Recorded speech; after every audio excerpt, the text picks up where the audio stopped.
Muy buenas a todos compañeros inversionistas. El día de hoy vamos a hacer otro análisis. Vamos a hacer el análisis de la empresa Verizon, ¿no?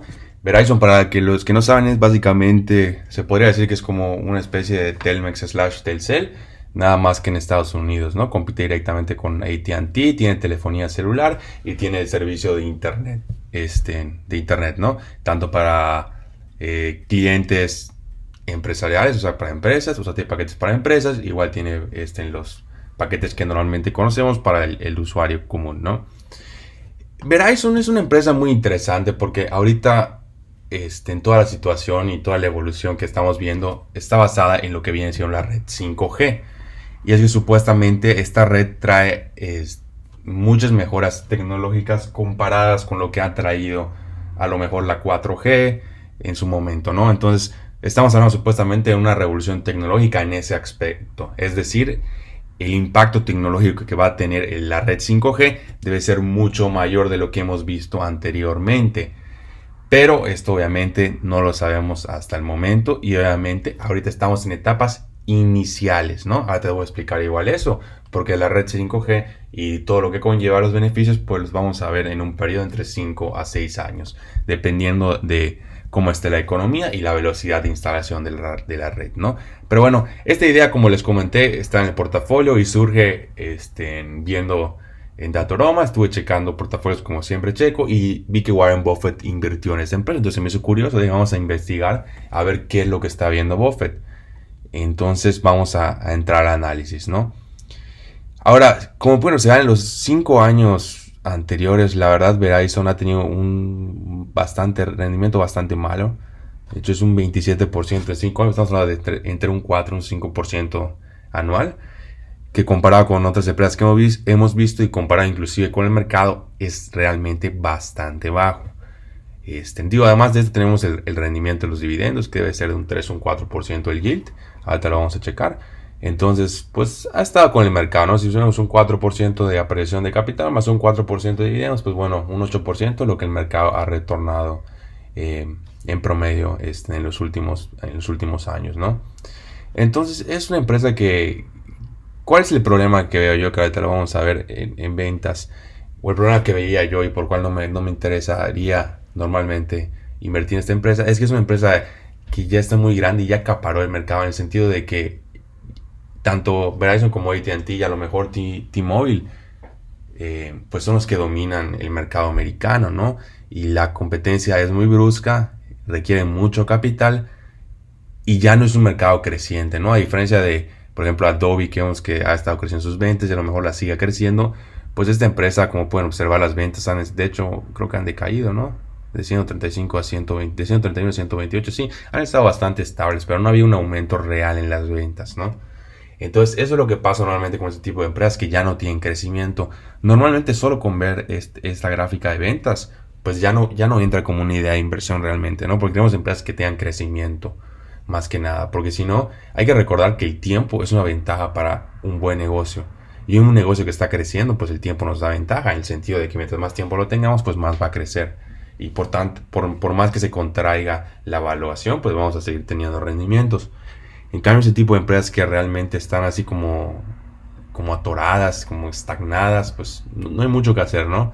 Y obviamente, pues el dividendo tampoco podemos confiarnos de un aumento de dividendo porque sabemos que en algún momento va a haber un límite, ¿no? Pues si no sigue subiendo ventas, solo puedes cortar tantos costos, ¿no? O sea, no puedes, hay costos que no puedes cortar y la eficiencia tiene un límite en ese sentido, ¿no? Entonces hay que tener mucho cuidado. Ahora, la idea por la cual sí lo considera como un aspecto de inversión es por lo que viene más por lo que está, ¿no? Por lo que viene del 5G, que yo creo que va a traer crecimiento a las ventas, pero aún más importante, la verdad, un factor muy importante que ya les comenté es la debilidad de AT&T. Y es que AT&T ha sido un negocio que ha sido muy malo, ha sido administrado muy mal, han hecho muchas adquisiciones, han sobrepagado por muchas adquisiciones y se han diversificado para empeorar el negocio, ¿no? Y eso nos tiene una ventaja, ya que al momento tienen un montón de deuda, y tomando en cuenta que pues obviamente se necesita ahorita para toda la infraestructura 5G un montón de inversión de capital, pues ahí es donde Verizon tiene una oportunidad de aumentar su ventaja competitiva, ¿no? Ya que AT&T no tiene la misma capacidad de contraer deuda para hacer estas inversiones que son necesarias y que son tan intensas, o sea, que requieren tanto capital, ¿no? Entonces ahí es donde puede haber una gran ventaja y donde podríamos ver un crecimiento en ventas y en utilidades de Verizon, ¿no? Realmente esa es como la tesis de inversión, más que nada. Te digo ahora, o sea, tanto el net income como el EBIT y el EBITDA, pues realmente se han mantenido básicamente al mismo nivel, pues no hay crecimiento de ventas, pues tampoco ha habido crecimiento de utilidades, ¿no? O sea, nada que digas que, o sea, no han generado suficientes eficiencias para aumentar las utilidades de manera significativa. Este punto que ven así que dicen, ay, no manches, ¿por qué aumentaron tanto? Y se pudieron haber ido con la finta. Simple y sencillamente fue por la reforma fiscal, ¿no? Que tuvieron un beneficio fiscal de un año. Entonces, pues obviamente por eso ves el dato así medio atípico. Pero realmente estamos hablando de un promedio de $4 por acción de utilidades. Y tampoco, otra cosa que es importante mencionar, tampoco tiene un programa de recompras. Entonces, obviamente, sin las recompras, pues las utilidades por acción se han mantenido básicamente al mismo nivel. De hecho, han decrecido un poquito, ¿no? Unos 7 centavos. Los márgenes, igual vemos lo mismo, han estado prácticamente iguales, pues tiene lógica porque no han habido tantas eficiencias ni mucho menos. El margen bruto es muy bueno, ¿no? Es del 60%, es muy bueno, normalmente arriba del 40% ya estamos hablando que hay una ventaja competitiva importante. Y tiene sentido porque es un negocio que necesitas tanto capital que es muy difícil que entren nuevos competidores al mercado, ¿no? Y podemos hablar que este negocio, igual a comparación con Visa, pues podemos hablar que también es un tipo de duopolio que lo comparten entre AT&T y Verizon, ¿no? También creo que está T-Mobile allá, pero en cuestión de tamaño, básicamente estos dos son los que se llevan la mayor parte del pastel, ¿no? Entonces esto obviamente pues permite que tengan márgenes tanto brutos como operativos bastante buenos. Ahora el margen neto pues igual ha estado variando, no es algo que digas genial, básicamente en un promedio un 14%, pero es bastante bueno y obviamente puede mejorar suponiendo que empiezan a pagar deuda, reducen por ende el pago de intereses, entonces podemos ver que el margen neto avance a lo mejor hasta llegar a un 20%, ¿no? Pero esto también sería completamente a largo plazo, ya que al momento todo el flujo que están generando lo están utilizando para reinvertirlo en la nueva red e inclusive han adquirido aún más deuda para en este tipo de subastas que hacen como le dicen, para la banda, ¿no? Subastan la banda del gobierno y el que gane, pues el que va a tener derechos de utilizarla. Entonces, en este caso, pues obviamente volvemos a lo mismo y es muy importante aclarar esto. Tanto este año como a lo mejor el próximo año y dentro de 2 más, van a necesitar bastante capital para invertir en la red. Ahora, una vez que la red ya esté lista, pues ahora es donde cambia la historia y donde podríamos decir que es donde tendríamos nuestra ganancia, ¿no? Ya que una vez al estar lista la red, pues podríamos hablar de que Verizon ya no necesitaría tanto capital, podría empezar a pagar deuda, por ende subiendo las utilidades y a su vez a lo mejor aumentar el dividendo o generar algún programa de recompras o algún tipo así, ¿no? Entonces eso es lo interesante. Y en teoría las ventas deberían de aumentar una vez que esta red ya esté establecida por lo mismo que les digo, ¿no? Debería haber un aumento de market share de parte de Verizon con respecto a AT&T sin ningún problema. Pero vamos a ver más bien cómo lo opera tanto Verizon como AT&T, ¿no? De aquí pues el P/E ratio ha sido bastante bajo, aquí podemos ver 10, 15, 16, 7, 15, 13, o sea, ha estado bastante bajo, es normal, volvemos a lo mismo, es una empresa que básicamente no ha tenido crecimiento ni en ventas ni utilidades, entonces el P/E ratio que está hablando, pues que estamos viendo, pues es uno muy bajo, por lo mismo, ¿no? Y el dividend yield, pues ha pasado a estar a un 4.8, 4, básicamente ha rondado entre los 4 puntos porcentuales. Es un dividend yield bueno, pero no es algo tan significativo. A lo mejor, al menos en el mercado americano, tomando en cuenta que las tasas de interés están tan bajas, pues es un buen dividend yield, ¿no? Pero esto realmente lo estamos buscando por si alguien ya está por retirarse y le interesa más que nada los dividendos. En nuestro caso no. No nos interesa tanto este pago de dividendos, sino más que nada la apreciación del capital. Con respecto a los ratios, realmente no hay mucho que decir. Realmente aquí observan un aumento en el current y el quick ratio, que como les repito, siempre tiene que estar arriba de uno de los dos. Es lógico que aumente, ¿por qué? Porque contrayeron deuda, entonces en este momento tenían más efectivo del que normalmente tienen, ¿no? Que todavía no habían utilizado para las subastas y de las que estábamos hablando. Aquí pues los Day Sales Outstanding básicamente ha aumentado un poco, bueno, casi duplicado, ¿no? Sí, sí ha aumentado bastante, pero siento que no es nada igual que, que deba de preocuparnos en el sentido de que no estamos enfocándonos en el free cash flow en este momento, más que no nos estamos enfocando en un posible crecimiento de las ventas y, o sea, amarrado con un crecimiento de las utilidades.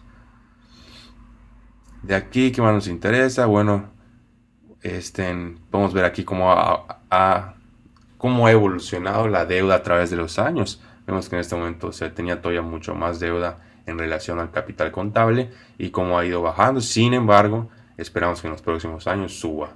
¿Por qué? Por lo que estamos diciendo. De hecho, este año acaban de sacar hoy, de hecho por eso es el video, acaban de sacar hoy los resultados del primer cuarto. Yo los vi bastante bien, me gustaron mucho. Y lo único que no me gustó mucho, pero lo entiendo, es que siguen contrayendo deuda. Repito, por la situación en la que están, que necesitan invertir bastante capital para poner en marcha la red 5G, es algo que se me hace completamente lógico, ¿no? Ahora, el ROE no nos vamos a enfocar tanto porque puede estar un poco distorsionado por lo que comentaba, ¿no? Pero el ROA, estamos hablando de un 7, 5, 5%, sí, más o menos debe estar entre el 5 y el 7%. Realmente cualquier empresa que tenga un ROA arriba del 5% podemos decir que es una buena empresa. Obviamente mientras más ROA tenga mejor, ¿no? Pero tomando en cuenta que es una empresa que necesita tanto capital, tantos activos, tiene lógica que el ROA sea relativamente bajo. No lo podemos comparar con un ROA de un Facebook o un Adobe, que básicamente la mayoría son, la mayoría de los activos pues es lo que generan las personas, ¿no? O sea, los programadores. Entonces eso no se cuenta en el balance sheet como un activo, ¿no? O sea, tú no necesitas tener una máquina, por así decirlo, ¿no? Para ponerlo en comparación. O sea, en un negocio normal, en un negocio cualquiera, pues necesitas maquinaria y esos son tus activos. En cambio, en negocios digitales, pues a lo mejor ya no necesitas tantos activos en esa parte. Por eso normalmente esas empresas tienen un mejor ROA. Ahora, el NOPAT ha sido pues bastante más elevado que las utilidades. Por lo que platicamos, ¿no? Porque tienen mucha deuda y pagan intereses, entonces esto obviamente afecta la parte de utilidad neta. Pero es bueno saberlo porque podríamos hablar de que si llegasen a pagar la deuda de manera significativa, podríamos hablar de casi una duplicación de las utilidades netas por acción, ¿no? Entonces sería algo bastante interesante. Y el free cash flow pues ha estado variando igual dependiendo de las necesidades de inversión que tenga la empresa. Que aquí vemos cómo han empezado a subir, realmente se habían mantenido bastante estables y conforme empieza a iniciar todo el proceso del 5G, pues poco a poco empieza a subir. Y te digo, 2021 y 2022 esperamos que sean inclusive a lo mejor un poco más. No a lo mejor, o sea, muy posiblemente bastante más, porque pues todavía necesitan invertir en eso. Con respecto al ROIC, es un ROIC bastante bueno, pero está un poco, obviamente, lo vemos bastante alto, pues por la deuda, ¿no? O sea, recordamos que cualquier empresa que tenga deuda puede aumentar tanto el ROE como el ROIC, ya que pues bajas la proporción de capital, pero no significa que no haya riesgo ni mucho menos. Ahora vamos a ver un poco la evaluación, que es lo interesante, ¿no? Iniciamos con las utilidades netas por acción del año pasado, que fueron de 4.3, y en nuestro pronóstico estamos estimando, obviamente toda esta estimación lo hago lo más conservador posible para tratar de cometer menos errores, y estamos estimando un 3.2% de crecimiento y luego un 5%, ¿no? Que este 5% provoque un poquito más porque a lo mejor en estos próximos 5 años ya se completó el ciclo del 5G y estamos viendo una traducción de ciclo en ingresos, más bien en ventas que se traducen luego en ingresos. Y sigo manteniendo el múltiplo de 15 porque dudo mucho que suba este múltiplo. A lo mejor baja, pero no creo que suba, la verdad, por el tipo de empresa. En un mejor caso, pues podemos estimar un 7% de crecimiento por los próximos 10 años. Esto lo veo complicado, por eso es un caso sumamente optimista, pero podría llegar a pasar. Sin embargo, me quedaría con el múltiplo de 15 veces utilidades. Y en un peor caso o peor escenario, pues estamos hablando de un crecimiento de un 2%, más o menos en línea con la economía, y luego bajar a un 1%. Y aquí sí le bajaría el múltiplo a 12 veces utilidades. Todo esto nos da una valoración de $48 por acción, ¿no? Y ahorita, si no me equivoco, la la empresa debe estar más o menos en 55, a lo mejor un poco más, no llega a 60. Entonces está un poquito sobrevaluada de acuerdo a nuestros cálculos, pero no mucho, no mucho, está casi en línea con lo que estamos pidiendo. Y además hay que recordar que todas mis evaluaciones las tiro para abajo, ¿no? Entonces es una empresa bastante interesante, que la teoría de la inversión es simple. Estamos hablando de un aumento de ganancia de market share con respecto a AT&T, gracias a que tienen una mejor estructura financiera y a que pueden permitirse invertir más o invertir más rápido a lo mejor en lo que viene siendo la nueva infraestructura de la red, que es la 5G, ¿no? Entonces es un caso bastante interesante. A lo mejor no es una acción que te va a dar un 100% anual o algo así, pero pues yo creo que sí podemos conseguir este 15% anual, que es el que siempre estamos buscando. Y combinado eso con el tipo de cambio que estamos hablando, que normalmente debería de evaluarse el peso un 2-3% anual, pues estamos hablando casi de un 20%, ¿no? Un 18%, más los dividendos, ¿no? Aquí no estamos contando los dividendos, que el dividendo ahorita está en un 4%, pues a lo mejor ya es un resultado de inversión bastante interesante, ¿no? Obviamente no es una empresa tan emocionante como las otras que hemos visto, ni está creciendo a tanta velocidad como las que hemos visto, pero en base a la teoría de inversión que tenemos y en base a todo lo que hemos visto, pues es una oportunidad de inversión bastante interesante y que, pues, como pueden observar en el portafolio de YouTube, aunque la posición todavía no es grande, pues tenemos una posición en esta empresa, ¿no? De cualquier manera, eso es todo por el video de hoy. Si les gustó, les recuerdo den like y suscríbanse para ver otros análisis de diferentes empresas y a lo mejor algunos datos económicos como sacamos a través de la inflación y otras cosas interesantes que les pueden servir. Pero eso es todo por el video de hoy. Muchas gracias por su tiempo.